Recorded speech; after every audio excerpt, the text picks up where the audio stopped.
बरेली में आईएमसी के स्थापना दिवस के मौके पर राष्ट्रीय अध्यक्ष मौलाना तौकीर रजा ने कहा कि वह जल्द दिल्ली के रामलीला ग्राउंड पर प्रदर्शन की तारीख का ऐलान करेंगे। उन्होंने कहा कि मुस्लिमों की कही सुनी नहीं जा रही है। ज्ञापन देने पर कोई अधिकारी सुनता नहीं है तो फिर ज्ञापन देने का क्या फायदा। वही उन्होंने कहा, अब एक दिन के लिए दिल्ली जाम की जाएगी, इसके बाद उनकी बात सुनी जाएगी। उन्होंने कहा कि दिल्ली में उनका धरना प्रदर्शन अपने देश और तिरंगे के साथ संविधान को बचाने के लिए होगा।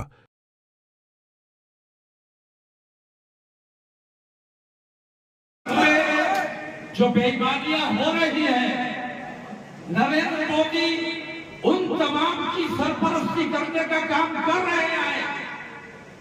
रसूल आज़म की शान में गुस्ताखी होती है, ये फिरका परास्त उनके सर पर हाथ रखते हैं। लिंचिंग होती है, ये फिरका परास्त उनके खिलाफ कार्रवाई नहीं करते। हिंदुस्तान में दो कानून चल रहे हैं। मैं हिंदू समाज से पूछता हूं कि बताओ, आज तक किसी मुसलमान ने किसी हिंदू देवी देवता की शान में कोई गुस्ताखी की है? लानत है तुम्हारे ऊपर। अपने आप को हिंदू कहते हो, अगर सच्चा हिंदू होगा तो किसी भी मजहब के रहनुमा के खिलाफ मुंह से जबान से आवाज नहीं निकाल सकता। अगर हिंदू है तो हिंदू बनकर रहना तुम्हारी जिम्मेदारी है। मुल्क में बदअमनी फैलाना, फिरकापरस्ती फैलाना, नफरतें फैलाना, ये जो माहौल बनाया जा रहा है, इसके लिए तन्हा नरेंद्र मोदी जिम्मेदार नहीं। इसलिए मैंने ये तय किया है कि गली गली मेरे पास बहुत लोग आते हैं कि मियां ऐसा हो गया, गुस्ताखी हो गई, धरना दे दे, ज्ञापन दे दे। मैंने कहा, हजारों बार तुमने ज्ञापन दिया है, हजारों बार धरना दिया है, बताओ कभी किसी धरने का कोई नतीजा निकला? कुरान की बेहुरमती हुई, हमने धरना दिया, एहतजाज किया, ज्ञापन दिया, क्या हुआ? अब कोई धरना नहीं दिया जाएगा, अब जवाब दिया जाएगा।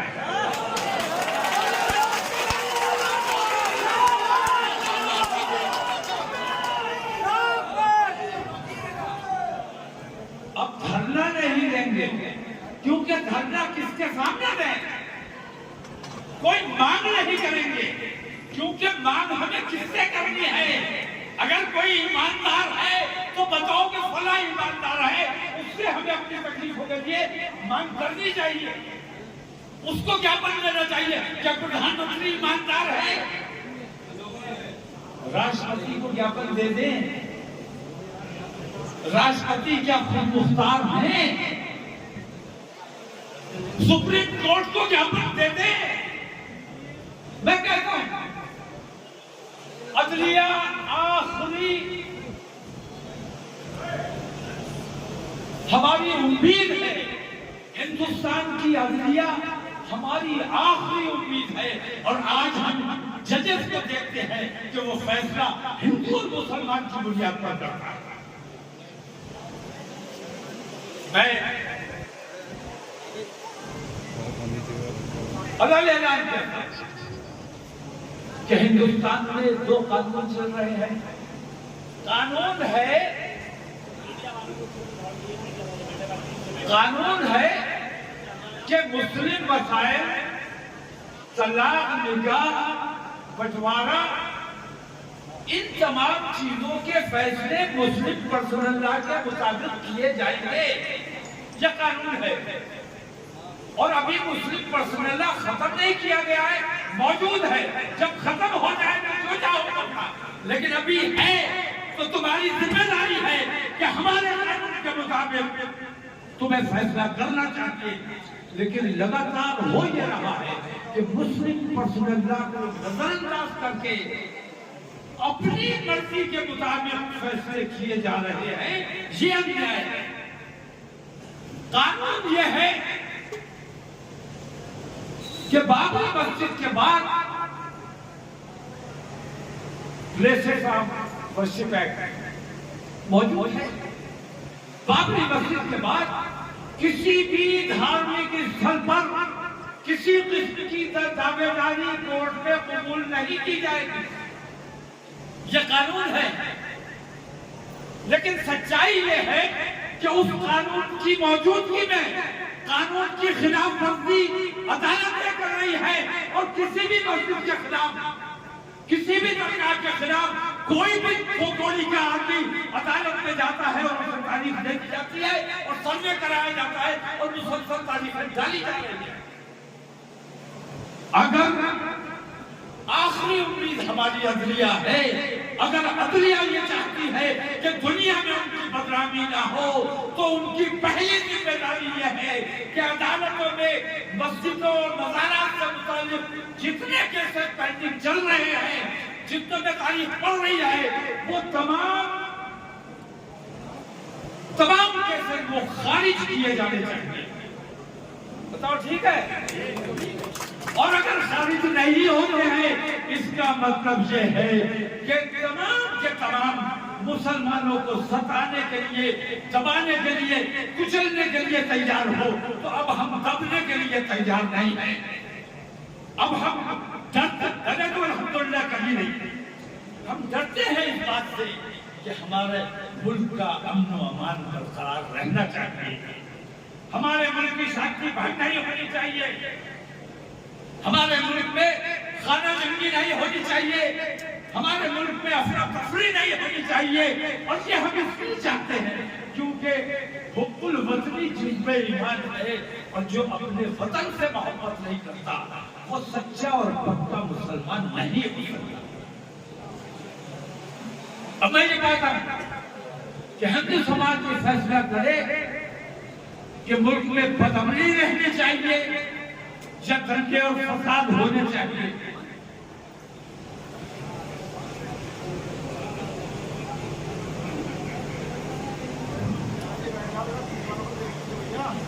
इसीलिए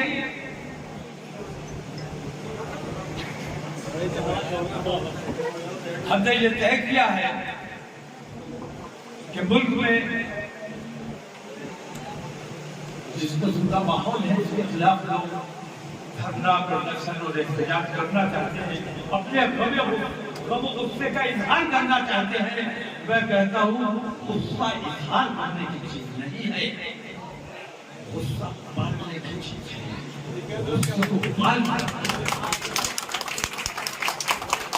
गुस्से को गुस्सा निकल गया, ज्ञापन दे आया, घर पे आके सो गए, बात खत्म हो गई।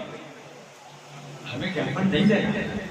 या हमें कोई ऐसा ईमानदार आदमी बताओ जिसको हम ज्ञापन दे सके, जो संजीदगी से हमारी मांगों पर गौर कर सके और इन बेईमानों को फांसी की सजा देने वाला अगर कोई है तो हम उसके सामने गिड़गिड़ाने में तैयार हैं, हाथ फैलाने में तैयार हैं।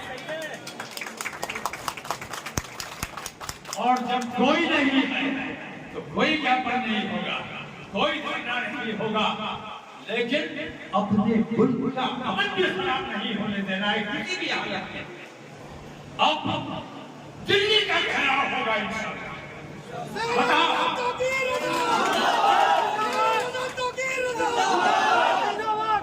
मैं मुसलसल लोगों से मशवरे में हूँ, बातचीत कर रहा हूँ।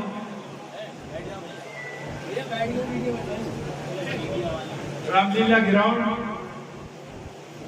में इंशाअल्लाह तारीख का मैं ऐलान करने वाला हूँ, क्योंकि वहाँ दशहरा मेला चल रहा है। उसके बाद कोई तारीख फिक्स की जाएगी और आप लोगों को इत्तला दी जाएगी। और बरेली के लोग नहीं जाएंगे वहां, आपके अतराफ के लोग नहीं जाएंगे, बल्कि इंशाअल्लाह पूरा हिंदुस्तान दिल्ली के सड़कों पर होगा। और उस एक दिन अगर तुम हिंदुस्तान को जाम करने में कामयाब हो जाते हो तो तुम जो चाहोगे वो होगा, तुम्हारी जो मांग होगी वो पूरी होगी।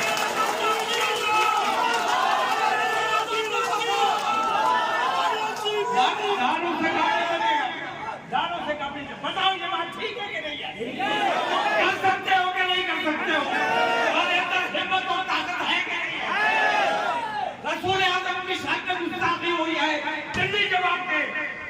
वो लोग आजाद क्यों है? लिंचिंग हमारे बच्चों की हो रही है, हमारे बुजुर्गों को। मैं तो कहता हूँ लानत है उस जवानी पर।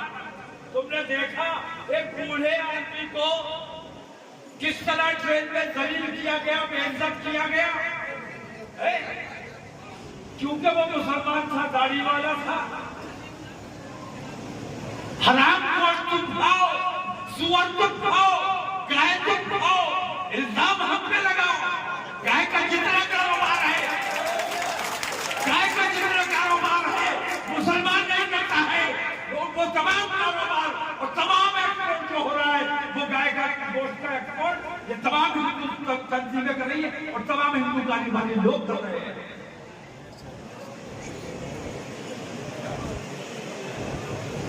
हमारी बहू बेटियों को मुर्तद बनाते हो, गुमराह करते हो, कर लो, मुझे परवाह नहीं है, क्योंकि मुझे कोई कमजोर ईमान वाला चाहिए ही नहीं।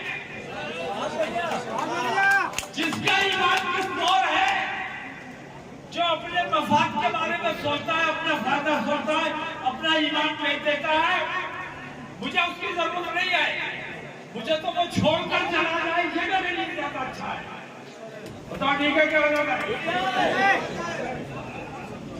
जो छोड़कर जा रहा है, मेरा तो मानना यह है कि वो पहले भी मुसलमान नहीं था। मुसलमान होता तो इस बारे में सोचता ही नहीं। मेरा तो फायदा हो रहा है कि कमजोर दीन, कमजोर ईमान के लोग मुझसे अलग हो रहे। मेरा काम तो हिंदू लोग कर रहे हैं, मगर मैं हिंदू समाज से पूछता हूं, बार बार मैंने सवाल किया है कि ये हिंदू संगठन जो 2 लाख रुपए अपने नौजवानों को देते हैं कि मुसलमान की लड़की ले आओ, मुसलमान की लड़की से शादी कर लो, तुम्हें नौकरी दिलवाई जाएगी।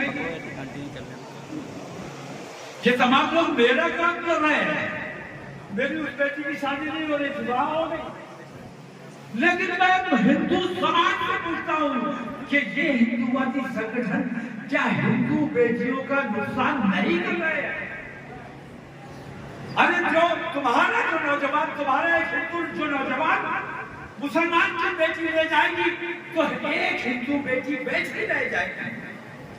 वो भी हमारी बेटी है, वो भी हमारे देश की बेटी है। अगर वो बेच ही रह जाएगी तो हमें तकलीफ है। हिंदू बेटियों का अधिकार उन बेटियों पर अधिकार है, और उन बेटियों का अधिकार इन हिंदू बेटियों पर है जो मुसलमानों की बेटियों को बहकाने का काम कर रहे हैं। तो मुझसे ज्यादा, मुसलमानों से ज्यादा नुकसान अगर कोई कर रहा है तो विश्व हिंदू परिषद, बजरंग दल जैसे संगठन हिंदुत्व का नुकसान कर रहे हैं, हिंदू समाज का नुकसान कर रहे हैं। तो एक बात समझ लीजिए, जिस दिन तारीख का ऐलान होगा दिल्ली कूच के लिए, उस दिन आपकी ये जिम्मेदारी है कि बरेली से चले और इस अंदाज में चले कि बरेली से लेकर दिल्ली तक पूरी सड़कें जाम होनी चाहिए। तब तो तुम्हारे अंदर जज्बा है,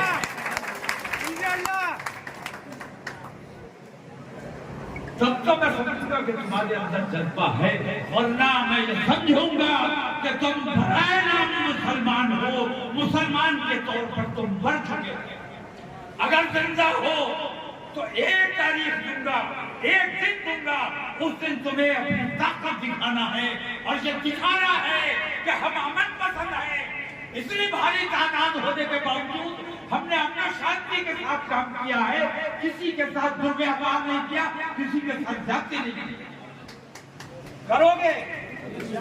एक हाथ में तिरंगा लेकर दिल्ली जब चलेंगे, हम अपने देश के संविधान की हिफाजत के लिए, अपने तिरंगे की हिफाजत के लिए, क्योंकि ये आतंकवादी जितने फिरका परस्त हिंदू है, ये हमारे देश को हिंदू राष्ट्र बना देना चाहते हैं, और हिंदू राष्ट्र बनने देने के लिए हम किसी कीमत पर तैयार नहीं है। लाठी चलाओ, गोली चलाओ, इंशाअल्लाह दिल्ली को जाम करने का काम किया जाएगा।